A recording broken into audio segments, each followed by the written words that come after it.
Hi, and welcome back to Hill and Ponton's VA Disability Blog. I'm Natalia, Jofre, our firm's manager. And I'm attorney Ann Linscott with Hill and Ponton. So we're going to talk today about presumptive benefits. Our last few videos, we've been talking a lot about diabetes, neuropathy, conditions that cause neuropathies but aren't diabetes.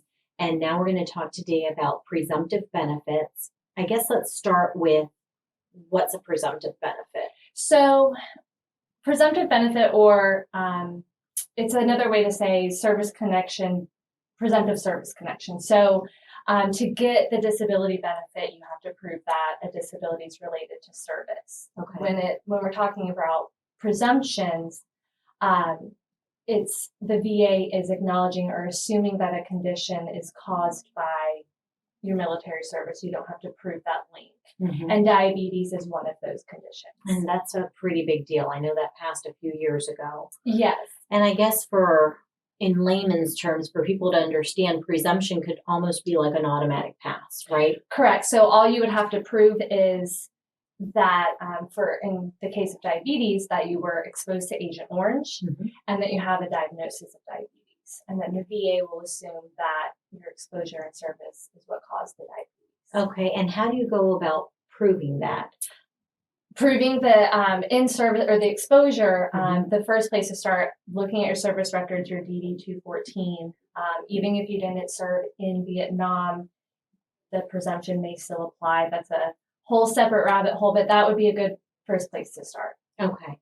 And so if you can prove that you were exposed, and I know that before we've talked about boots on the ground. Right. If you were boots on the ground or you served in country in Vietnam, the VA actually also presumes that you were exposed to Agent Orange. So okay. It's kind of a double presumption. Double application. Yes. And so with the presumption, then you can automatically get a rating? You would automatically get service connection. Okay. With a grant of service connection, the VA will assign a rating to compensate you for the severity of your symptoms. And so even if you get service connection for any disability, you may still want to continue appealing to make sure you get the highest rating you can. Okay, so getting awarded or getting a rating or getting service connected doesn't necessarily mean a certain percentage. It's going to depend on the severity of your condition, right? Correct. So in some cases, you may get service connected for a condition, mm-hmm. But if the VA doesn't believe or the evidence doesn't show that you have any severe enough symptoms, then you would see a 0% rating. Okay.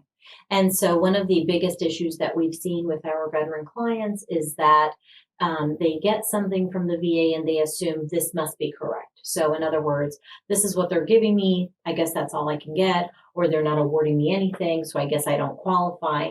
That's a pretty big mistake, right? Right. So service connection, I always say it's definitely the biggest battle. Mm-hmm. And it's great when the VA grants service connection, but the fight's not over. A lot of times they will assign a low rating or lowball veteran on a rating. So even if you think that might be okay or you're fine with it, it doesn't hurt to check and see. You can look up the different rating criteria for conditions and see if you may be entitled to a higher rating. Okay, great. All right, well, we're going to keep talking about this and other topics, so thanks for joining us. In the meantime, if you have any questions, feel free to visit our website or call our office. Thanks.